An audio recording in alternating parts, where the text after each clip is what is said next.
Yes. Well, good morning everybody. It's good to be here with you again.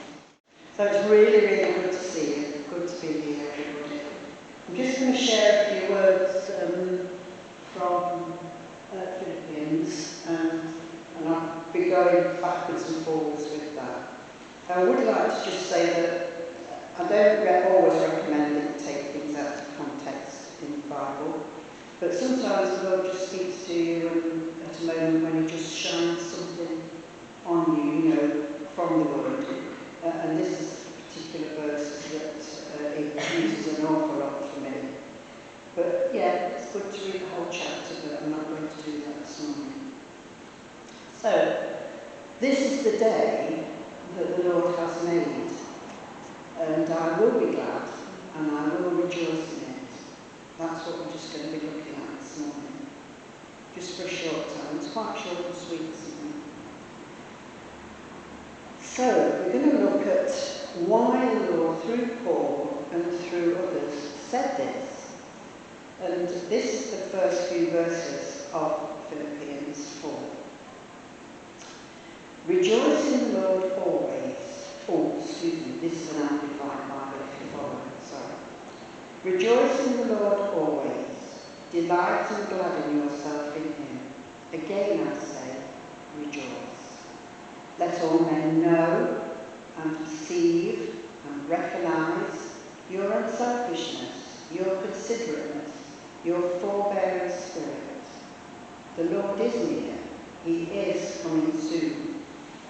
Do not fret or have any anxiety about anything, but in every circumstance and in everything, by prayer and petition, definite requests, with thanksgiving, continue to make your wants known to God. If my eyes could wear paper out, this would be all worn out, because I go back to it so many times. Why, in the midst of feeling anxious and fretting about things, and our minds being all over the place, do I really care about men perceiving and recognising my unselfishness, my considerateness, my forbearing spirit? I have to tell you in these moments, it's not at the top of my list. I have to tell you the truth, it's just not. But it's these last couple of words, these last few words that the Lord says. The Lord is near, Paul says, I should say. The Lord is near. He is coming soon. And do I want the Lord to be near me when I feel like this? I know we can cope, but and why does He want me to pray in every circumstance with thanksgiving? And here's the answer in verse 7. And God's peace shall be yours, that tranquil state of a soul assured of its salvation through Christ, and so fearing nothing from God, and being content with its earthly lot.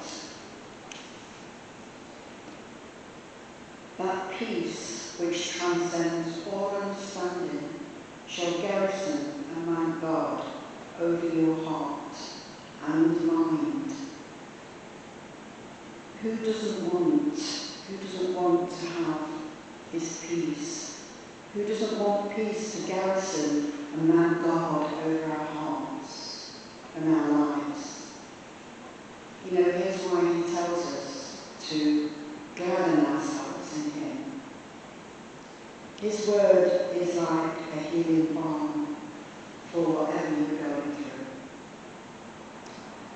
That's whenever you are at your lowest, through fear, maybe, and there's a lot of that about at the moment, anger, anxiety, worry about money, family, etc. That's whenever everything seems to be falling apart around us and getting us down. This is what will heal our spirit, mend us, strengthen us, put us back on the right path. Someone said to me, I can't remember who it was, go to the throne first, not to the phone. And sometimes, sometimes we need to phone a friend, as they say. Sometimes we need to speak to a doctor. But these words in this book, this Bible, are a great prescription. To sit or walk and gladden ourselves in Him, rejoicing and singing, is not easy when you feel your heart breaking for someone or something.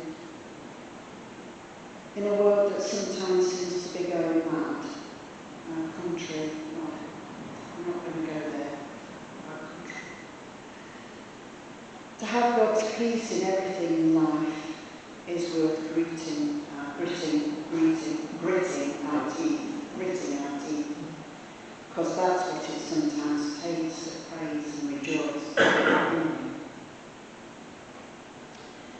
And it doesn't end there, because Paul tells us how to stay in that place. In verse 8.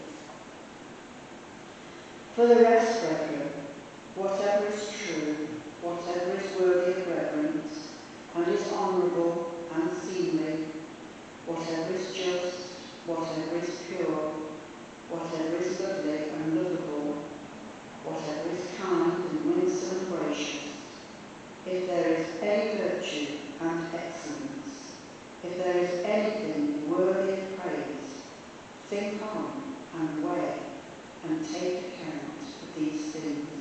Fix your minds on them. So what, at these difficult times, what is your something to fix your mind on? Jesus, yes. Yes, obviously. This cross, this empty cross behind me, I feel it, is something that I can fix my eyes on every Sunday. I find it very, very peace-bringing. It tells me that Jesus paid the price for me. It tells me that He rose again. And it tells me that He calls us to live His resurrection life with us, with Him. But sometimes it has to be something much more simple than this. Sometimes that is just too deep to think on. And sometimes it can just be a flower or a bird. Chris, out there, it's a mountain. A sunset, just worthy of saying, or a grandchildren, of course, if you've got them. Just worthy of saying thank you. And to fix our minds on something that simple and rejoicing in it. You will all have that something that just touches your soul.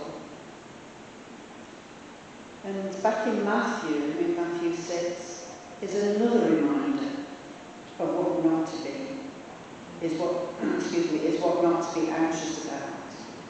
Not what to worry about what we eat, or what we drink, what we wear, the electricity bills, the gas bills, SBC, etc. And again, He tells us what to fix our minds on, to look at the birds, to look at the lilies of the field, the flowers. But to seek first His kingdom, that's how it finishes. That is a chapter I would say read, chapter 6 in Matthew. But to seek first His kingdom, His way of doing and being right. And famous last words, not to be anxious. Because He says, don't always want to finish this chapter, do we? Because He says at the end, do not worry about tomorrow, for tomorrow will have its own worries. Sufficient for each day is its own trouble. And I don't know if you can remember that song. one day sweet Jesus. That's all I ask of you. His grace is sufficient for whatever we go through each day, and that's in Corinthians. Now, I did tell you this was going to be short and sweet, and it is very short and sweet, and I don't quite know how June's going to finish the rest of the time. But that's all. That's only just coming up to 5:30. But that is the short and sweet message that the Lord wanted me to bring this morning. To just remind us all to rejoice in Him no matter what. And He will do the rest. Do you want me to go for the last song? If you want to introduce the last song, you can. Okay. And this is why He tells us to trust Him, because great is thy faithfulness, O God my Father. There is no shadow of turning with thee. Thou changest not, thy compassions they fail not, as they have been